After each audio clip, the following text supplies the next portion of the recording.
I recently went to a Barnes & Noble store opening here in Connecticut, so I wanted to share everything that I got. I got Binding 13 by Chloe Walsh. I've seen quite a few of my mutuals reading this series, and so I was curious about it, so I got book 1. I think this might be a special edition copy. Mine's already bent. Ah!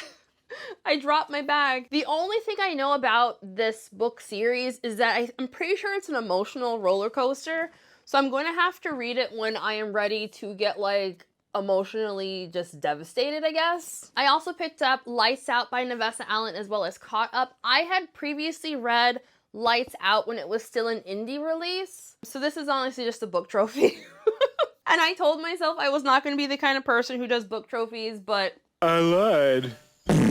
So I got this beautiful edition of Lights Out.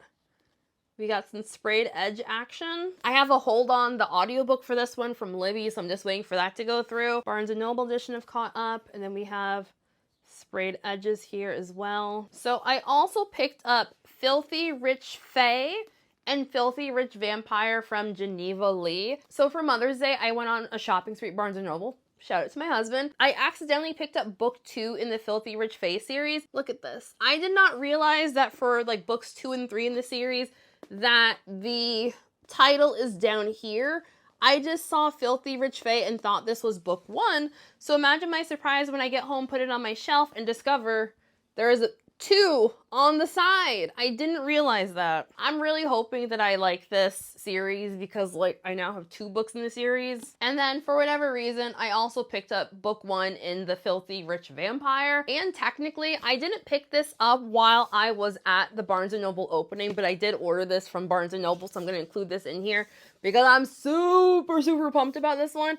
I recently finished reading Immortal Dark, and all of my feeds are recommending me all of these black vampire books. I'm pretty sure that this is black vampires and it's also a sapphic tale, so I'm extra excited to read this. And this is also a special edition, and we have a little signature in there. I think once I finish Bloodmarked, this is gonna be my next read because I'm really excited for this one. I already have it saved on Hoopla for the audiobook. Part of the store opening, they were also giving out this free bag. I will fully admit, the free bag is one of the reasons that pushed me to go to this event. I will say though, I thought that this was gonna be the same type of canvas material as the free book bags you get when you're a Barnes & Noble member. It's not. It's quite cheaper in quality, so that's a little bit disappointing, but it still looks nice.